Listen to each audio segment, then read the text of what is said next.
Ukraine में फंसे भारतीयों को निकालने के लिए वायुसेना ने अभियान तेज कर दिया। ऑपरेशन गंगा के तहत रोमानिया के बुकारेस्ट से 200 से ज्यादा और भारतीयों की वतन वापसी हुई, जिनको लेकर वायुसेना का C-17 ग्लोब मास्टर विमान दिल्ली के पास गाजियाबाद के हिंडन एयरबेस पर उतरा, जिसके जरिए वापसी कर रहे लोगों का वहां पर फूल देकर स्वागत किया गया। C-17 उतरा है और इस फ्लाइट के जितने भी मेडिकल स्टूडेंट हैं उनका यहाँ पर स्वागत किया जा रहा है केंद्रीय रक्षा राज्य मंत्री अजय भट्ट के द्वारा। यूक्रेन में जारी भीषण जंग के बीच वहाँ जान बचाकर लौटने की खुशी इन लोगों के चेहरों पर साफ दिखाई दी। अटैक इतना पास में होना स्टार्ट हो गया था कि हमें था कि अब यहाँ से निकलो, अगर बंकर के अंदर ही कुछ हो जाए तो। इस विमान में आए कुछ लोगों के साथ उनके पालतू जानवर भी दिखाई दिए, जिनको साथ लाने की मंजूरी देने के लिए 2 दिन पहले ही केंद्र सरकार की ओर से एक नोटिस जारी किया गया था।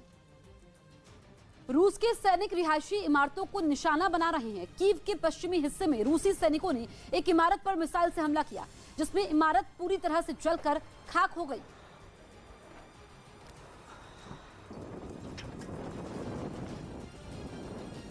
जंग के बीच अमेरिका के कड़े प्रतिबंध की वजह से रूस के अमीरों का दम निकलना शुरू हो गया।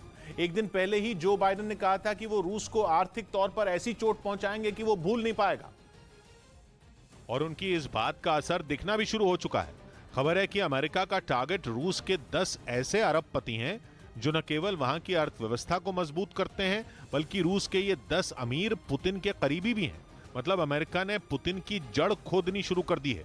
जिन लोगों को कंगाल करने का उसका प्लान है, उनमें बाप बेटे की एक पावरफुल जोड़ी भी है, जो है बोरिसोविच इवानोव और सेर्गेविच इवानोव की जोड़ी। बोरिसोविच इवानोव तो रूस के डिप्टी पीएम और रक्षा मंत्री भी रह चुके हैं, जबकि उनके बेटे रूस की एक बहुत बड़ी डायमंड कंपनी के मालिक हैं। यूक्रेन में चल रहे युद्ध को खत्म करने की कोशिश के लिए रूस और यूक्रेन के प्रतिनिधिमंडल के बीच अज्ञात जगह बातचीत हुई। इस बातचीत का वीडियो सामने आया। इसमें बातचीत के लिए पहुंचा यूक्रेन का प्रतिनिधिमंडल एक कमरे में जाता हुआ दिखाई दिया। इस कमरे में पहले से ही रूसी प्रतिनिधिमंडल के लोग बैठे हुए थे। बातचीत शुरू करने के लिए बैठने से पहले दोनों टीमों ने हाथ भी मिलाया। उधर यूक्रेन के सुमी शहर में खाने पीने के सामान की किल्लत से लोगों को जूझना पड़ रहा है। यूक्रेन में छिड़ी जंग से वहां जगह जगह हालात हर बीतते दिन के साथ खराब होते जा रहे हैं, जिसका सामना वहां फंसे भारतीयों को भी करना पड़ रहा है। बिहार के मोतिहारी से मेडिकल की पढ़ाई करने गए फैसल नाम के एक छात्र ने सुमी शहर के एक सुपर स्टोर का वीडियो शेयर किया, जिसमें उसने दिखाया कि वो स्टोर खाली हो चुका है। वहां खाने पीने का सामान अब न के बराबर बचा है। मसाले वगैरह ये सब हुआ करता था यहाँ पे, ये भी सारे खाली हैं। स्टोर के ज्यादातर सेक्शन खाली मिले और युद्ध के बीच वहां रह रहे लोगों के सामने खाने पीने की चीजों का संकट खड़ा हो गया। इस बीच यूक्रेन के चर्निव शहर में एक चलती कार के सामने जोरदार धमाके हुए, जिससे इलाके के लोग दहशत में आ गए और आज युद्ध का 9वां दिन है। आप समझिए कि लगातार वहां पर बमबारी हो रही है। हर बीतते दिन के साथ स्थिति खराब होती जा रही है और पुतिन की सेना और ज्यादा आक्रामक हो गई है। हमले में शहर दर शहर किस तरीके से बर्बाद हो रहे हैं, ये इन तस्वीरों को देख करके समझा जा सकता है। हर तरफ धुएं का गुबार है और पूरा इलाका खंडर में तब्दील हो चुका है। बिल्डिंग में ये आग लगी हुई है। रूस के हमले में यूक्रेन की राजधानी कीव में जमकर तबाही मची हुई है। तस्वीरें आप देखिए, इस तबाही की अलग अलग तस्वीरें जो सामने आ रही हैं वो रोंगटे खड़े करने वाली है। एक रिहायशी इमारत आग की लपटों में घिरी दिखाई दे रही है और इस इमारत से काला धुआं उठता हुआ नजर आया। अभी तक राजधानी कीव पर रूसी सेना ने कब्जा नहीं किया है, लेकिन वहां पर हमले लगातार जारी हैं। इस बीच फ्रांस की राजधानी पेरिस में ग्रेवा म्यूजियम में लगा रूस के राष्ट्रपति का पुतला हटा दिया गया। रूस के यूक्रेन पर हुए हमले के विरोध में ऐसा किया गया और इसके लिए म्यूजियम के डायरेक्टर ने खुद पुतिन के पुतले का सिर घुमाया और उसे धड़ से अलग कर दिया। इसके बाद बिना सिर के रूस के राष्ट्रपति का यह पुतला काफी देर तक वहीं खड़ा रहा। बाद में म्यूजियम के एक कर्मचारी ने उसे उठाकर वहां से हटाया, जबकि पुतले के सिर को एक अलमारी में कैद कर दिया गया। On n'a jamais représenté des dictateurs comme Hitler au musée Grévin. On n'a pas envie de représenter Poutine aujourd'hui. Putin का यह पुतला हटने से वहां चीन के राष्ट्रपति शी जिनपिंग और अमेरिकी राष्ट्रपति जो बाइडेन के पुतलों के बीच वाली जगह खाली हो गई। इस बीच यूक्रेन के चर्निव शहर में एक चलती कार के सामने जोरदार धमाका हुआ, जिससे इलाके के लोग दहशत में आ गए। रूस की सेना की तरफ से यह हमला उस वक्त किया गया जब एक आदमी शहर की सुनसान सड़क पर अपनी कार से कहीं जा रहा था। तभी उसकी कार के सामने कानों को फाड़ देने वाली आवाज के साथ 2 जबरदस्त विस्फोट हुए। देखने से ऐसा लगा जैसे वहां मिसाइल से हमला किया गया हो। धमाकों की वजह से वहां आसमान में कई मीटर ऊपर तक काले धुएं का गुबार उठता दिखा। इस हमले के बाद सड़क से जा रहे उस आदमी ने पहले अपनी कार रोकी, फिर वो उसे लेकर दूसरी तरफ निकल गया।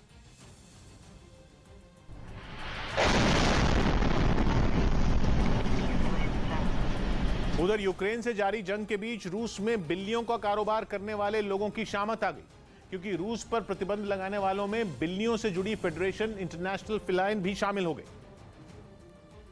जिसका मतलब यह हुआ कि रूसी नस्ल की बिल्लियों को दूसरे देशों में नहीं बेचा जा सकेगा। साथ ही इस बैन के बाद इन बिल्लियों को रूस से बाहर भेजने के लिए रजिस्ट्रेशन भी नहीं हो पाएगा। यही नहीं, रूस के लोग विदेशों में होने वाली बिल्लियों से जुड़ी प्रदर्शनी और कार्यक्रमों में भी हिस्सा नहीं ले सकेंगे। ये रोक 31 मई तक के लिए लगाई गई है, जिसका सीधा असर रूस में बिल्लियों का कारोबार करने वालों पर पड़ेगा। असल में हर साल अक्टूबर में एक बड़ा कैट शो होता है, जिसमें 40 से ज्यादा देशों की बिल्लियां हिस्सा लेती हैं, जिसमें रूस की बिल्लियों का ही दबदबा रहता है। मगर बैन के बाद अब रूसी बिल्लियां इन शो का हिस्सा नहीं होंगी। यही नहीं, रूस की इन बिल्लियों की कीमत भी भारतीय रुपयों में 1 लाख तक होती है। इसलिए यूक्रेन युद्ध के बीच फेडरेशन के इस फैसले को रूस के लिए बड़ा झटका माना जा रहा है। उधर यूक्रेन युद्ध पर एक और बड़ी खबर। रूस के राष्ट्रपति व्लादिमीर पुतिन और फ्रांस के राष्ट्रपति इमैनुएल मैक्रों के बीच दोबारा फोन पर बातचीत हुई है। ये पूरी बातचीत 1.5 घंटे तक हुई, जिसके बाद मैक्रों ने आशंका जताई कि यूक्रेन में बहुत बुरा होने वाला है। यही नहीं, फ्रांस के राष्ट्रपति ने दावा किया कि पुतिन यूक्रेन पर कब्जा चाहते हैं। तो दूसरी बार फोन पर बातचीत हुई है दोनों नेताओं के बीच, और फ्रांस ने ये बात कही है कि बहुत बुरा होने वाला है, पुतिन यूक्रेन पर कब्जा करना चाहते हैं। तो रूस के राष्ट्रपति व्लादिमीर पुतिन और फ्रांस के राष्ट्रपति इमैनुएल मैक्रों के बीच फोन पर बातचीत हुई। पूरी बातचीत 1.5 घंटे तक चली और यूक्रेन युद्ध पर फ्रांस ने बड़ा दावा किया है कि यूक्रेन में बहुत बुरा होने वाला है। फ्रांस के राष्ट्रपति ने दावा किया कि पुतिन यूक्रेन पर कब्जा चाहते हैं। वहीं यूक्रेन के कई शहरों के हालात हर गुजरते दिन के साथ बद से बदतर होते जा रहे हैं। आलम यह है कि भारतीय छात्रों को ट्रेन की एक सीट लेने के लिए अपना सामान तक बेचना पड़ रहा है। और ऐसी ही एक खबर खार्किव से सामने आई, जहां एक भारतीय छात्र ने ट्रेन की एक सीट के लिए अपना महंगा आईपैड तक औने पौने दाम में बेच दिया।